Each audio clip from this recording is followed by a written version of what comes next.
Ibas, ibas, Roniga aniga na ibas. Ibas, kubada aniga na ibas. toddobaadkii labaad ee horyaalka Premier League dalka Ingiriiska ciyaar ka tirsan ayaa qalcadu Fala Emirates waxa ay ku dhaxmartay kooxaha Arsenal iyo Burnley. waxaana yaab lahayd sida Arsenal ay ugu barbaratay dhigeeda Burnley oo waxa ay bareen sida loo ciyaaro Broniga. Siba laacibka lagu magacaabo Dani Ceballos oo dhawaan ama ay kala soo wareegeen kooxda Real Madrid oo ahaa furaha ciyaarta. isla daqiiqadii 13aad ee ciyaarta korna ay heshay Gunners waxa uu soo tuuray Dani Ceballos wuxuuna lugta u geliyay Alexandro Lacazette.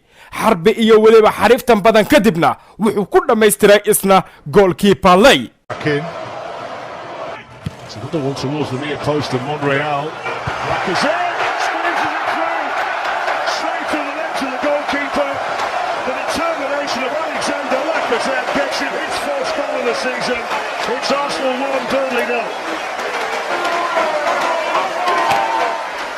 reer Arsenal waxay isa siiyeen in gabi ahaanba ay leeyihiin natiijadu ciyaarta laakiin jawiga guud ee qalcadu Fala Emirates dabayaaqadkii qaybta koobaad ee ciyaarta waxaba bedelay oo ciil iyo madax xanuunna ku riday jamaahiirtii Arsenal laacibka lagu magacaabo Paris. Away from Ceballos. Breaks it for Barnes, it's gone in. Well, I'm not sure whether it's going to be an Ashley Barnes goal or a Guendouzi goal, but Burnley won't wait to find out because they're all square. qaybta hore ee nasiinadu waxa lagu kala tagay labada kooxood oo ku heshiiyay barbardhac gool iyo gool ah.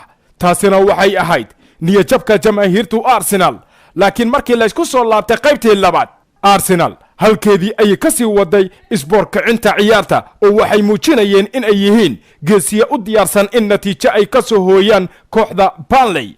ilaa ugu dambeyntii Banuni uu si qurux badan ula xawaareeyay orodheere Pereira Americ Aubameyang oo meel ka baxsan diirinta 18 uu ka toogtay goolkii Burnley.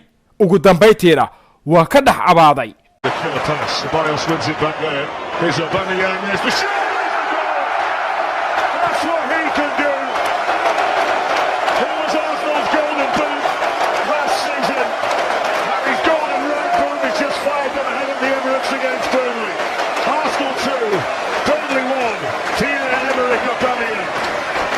si kastaba Gunners waxay ku badisay natiijo 2 gool iyo gool, waana ay dhoorteen sharaftooda toddobaadkii labaad ee horyaalka Premier League dalka Ingiriiska. xilli toddobaadkii koobaadna natiijo gool iyo waxba ah ay kaga soo tilaabeen dhigooda Newcastle United.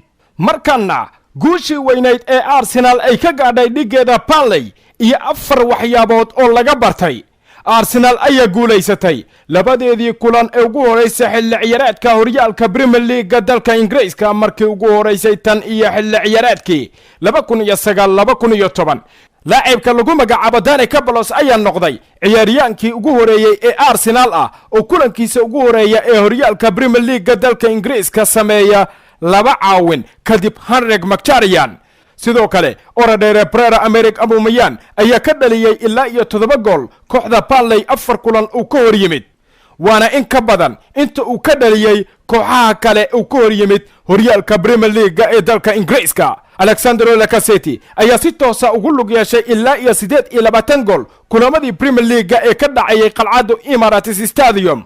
21 gool waa uu dhaliyay halka caawiye uu ka noqday 7 kale. 36 kulan oo Premier League uu saftay Arsenal iyadoo joogta Emirates Stadium, waana in ka badan saaxiibadiisa kale ee Gunners.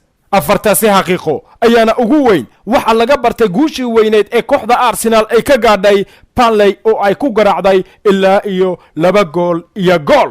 dadka qaar ayaad waxaad moodaa in durba ay isweydiinayaan maqnaanshaha laacibka lagu magacaabo Mas'uud Ozil ayaa laga reebay kulankii toddobaadkii hore ay la ciyaaraysay Arsenal Newcastle ka gadaal markii ay soo wajahday amni darro ama cabsi aad u weyn.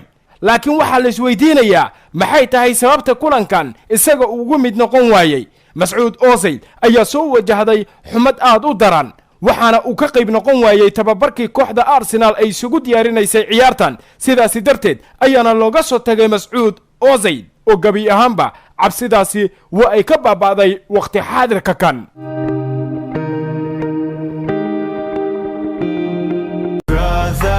It's caught in the crossfire.